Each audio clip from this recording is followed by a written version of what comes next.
thank you very much for being here. What would the Lib Dem class of 2010 advise the Lib Dem class of 2019 were it to find itself in a similar position to the one you were in? Well, I think the advice would be not to go into coalition with the leaders of the Tory party or the Labour Party. It's not that I think 2010 was a mistake. I think it was partly brought about inevitably because of numbers and the circumstances of a major economic emergency. But no, I think if it happened next time, there's no way we could work with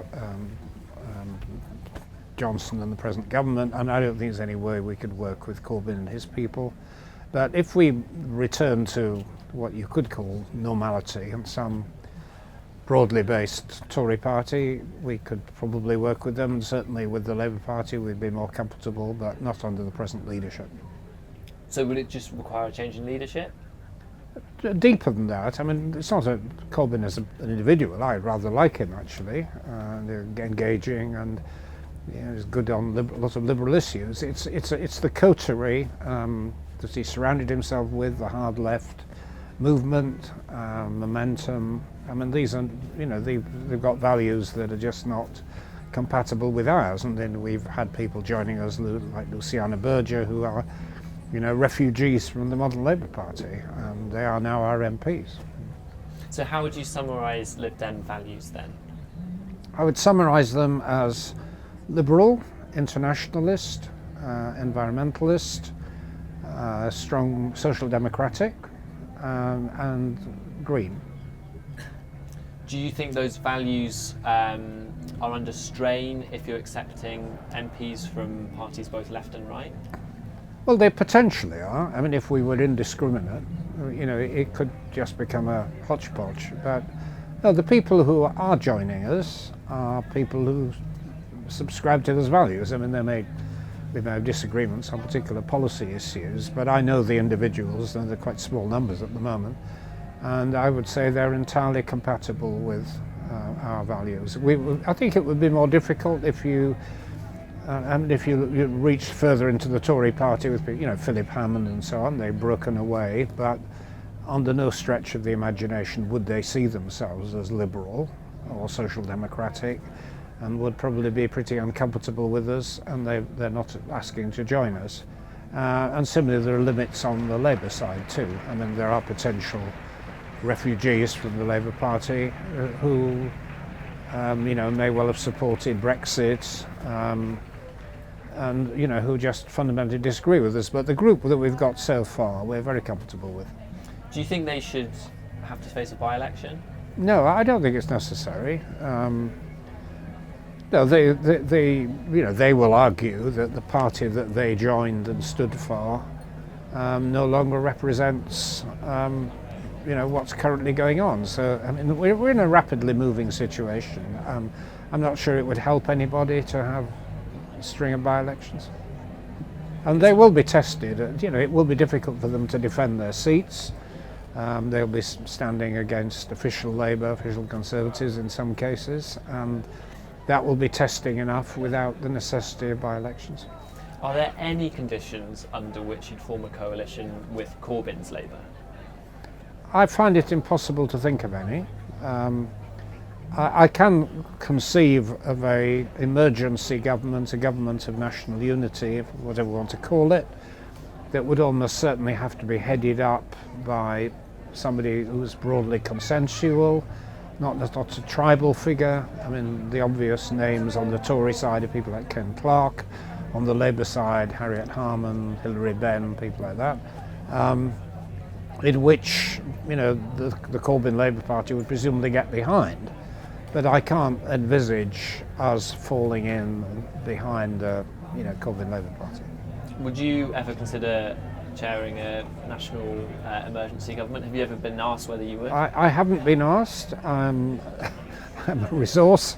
I suspect they wouldn't go for a Lib Dem to lead it, because we are very much on one side of the argument, and they probably want a consensual figure. But if I was asked to work in it and support it, of course I would. Is the Lib Dems policy moving which has been to move to revoke Article 50, a direct response to Labour pivoting to a second referendum? Well, the Labour Party hasn't really pivoted. I mean, I think we may have anticipated that they would, but the current position, as I understand it, is that they would support a referendum after Labour has tried to negotiate a Brexit deal, and they're not committed to remain as opposed to whatever Brexit option is on offer, which is very, very far from our position. I mean, the idea of supporting revoke isn't new. I mean, we did vote for revoke when it was put to Parliament with the Scottish Nationalists and some Labour people and others, but you know, we're now arguing that in the very, very particular circumstance where we win an overall majority, I mean, I'd like to believe it, but it's a stretch getting from 18 to 320. But you know, that apart, we're fighting for a people's vote. That's the basis of our policy. You were an economist by trade before you entered politics. That's Broadly, yes. I taught economics, and I was chief economist at Shell for a while. And so what brought you to politics then from that? Well, I started dabbling in politics. I was Labour initially in Glasgow in the 60s. I taught economics in the morning and practiced it in the afternoon in Glasgow city chambers where I was a councillor. There was a certain irony because I used to, in the morning, teach the economics of Adam Smith and markets, and then in the afternoon practice rent control. So yeah, I was living with rather contradictory ideas, as inevitably you do in politics. But I've always been fascinated by where politics and economics overlap and contradict each other, and so sort of it's an interesting problem. I've got a book coming out shortly about the economics of politics and the politics of economics. You're standing down as an MP at the next election. What are you glad to have achieved, and what are you sad not to have achieved? Well, I think the positives are getting our party from a very dire position. In 2017, we were close to extinction. I was probably overstating it, but it was in a pretty bad way, to a position where we're now a serious challenger. In aggregate terms, from about 7% in polls to 23. It happened under my leadership, so I'm pleased with that. And I'm pleased a lot of the things I did as cabinet minister in the coalition. I did a legacy of a lot of very practical things around industrial strategy, setting up banks to support small business and the environment, you know, social reforms, flexible working, supporting research and innovation. Did a lot of useful legacy things. So I'm quite proud of that period, though we had problems with some of the Tory policies at the same time. In terms of what I didn't achieve, well, I suppose I was disappointed that at the end of 5 years in government I got thrown out of Parliament. You know, that was a bit of a come down, but I got back in again. No, I think if I have a regret, it's probably not been there sooner. I mean, I could have, there was an outside possibility I could have become leader of the party in 2007, 2008. And I had quite a high profile at the time because of the financial crisis, and would have probably taken the party in a different direction, and a bit of regret around that. Where would you have taken it? Well, it would have been much more identifiably a social democratic party. We might well have found ourselves in coalition, but I think the relationship would have been different, and we would have maintained our distinct identity. I think. Difficult. I mean, Nick Clegg did some good things, but I think I did diverge with him somewhat on economic policy and some of the things the coalition did. Do you find it concerning to leave behind a Lib Dem party with someone like Philip Lee in it? No, not at all. I mean, I don't know Philip Lee well, but I have met him a few times. He was actually one of the earliest Tories to come out publicly criticising their Brexit policy. He was quite brave to do so. So I have no problems with Philip. I mean, there may be things I don't know about, but of what I've seen of him, he seems a good guy. Because there's there is more to Lib Dems than Brexit policy only, and Philip Lee's stance is on same-sex marriage and some proposals he's made towards migrants coming to the UK having to prove that they don't have HIV seem to clash quite strongly with the core ideals of... Well, on the same-sex marriage, my predecessor, of course, famously had difficulties with our policy on gay marriage. I don't have problems, and the vast majority of Liberal Democrats have actively promoted it. We thought like to think it was our idea, but it's unfortunate that he didn't. But I mean, on the wider range of policies that I have seen, he is a good Liberal, and where he's diverged from us in the past, I think he has accepted that he was wrong. Have you read David Cameron's autobiography? I haven't read it yet. I've read the reports of it. Well, I mean, I think what I find interesting and a bit frustrating is that, because of this defining decision to have the referendum with such disastrous consequences, essentially the biography seems to be essentially about that, trying to justify himself, whereas actually his 5 years running the coalition, which he did very well. I mean, I didn't agree with him on a lot of things, but he was a very good chairman of the cabinet. That all's got a bit glossed over. Do you think he was guilty of arrogance?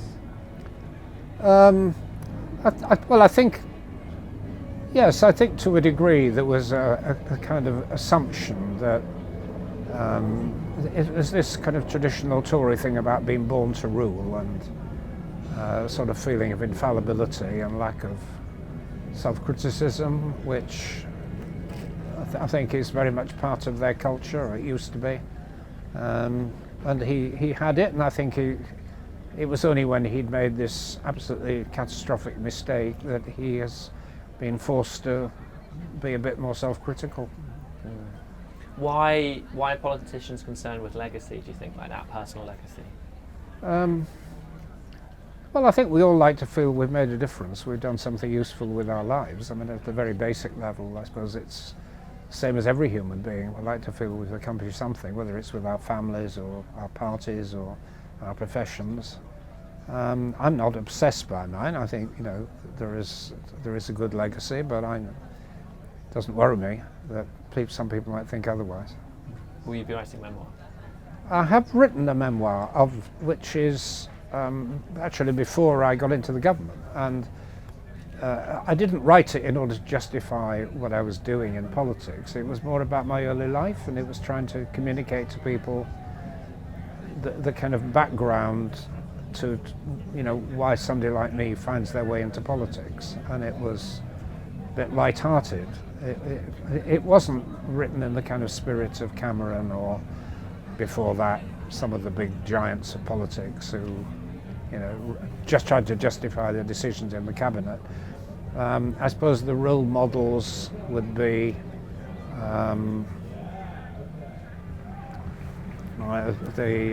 his name's just gone. The postman. Alan Johnson. Yes, I thought that was the perfect political biography, autobiography, and I suppose in a way I was trying to emulate that style. And after standing down as MP for Twickenham, will it be more writing? What do you have planned? I'm not sure. I mean, I'm writing books. I've got some commissions to write a couple of books. I do quite a lot of dancing in my spare time, and I want to do tournaments. I've done them before, not very well, but I'm trying to get to a higher standard. And I may be spending more time at festivals like this. Vince Cable, thank you very much. Thank you. For more debates, talks and interviews, subscribe today to the Institute of Art and Ideas at IAI TV.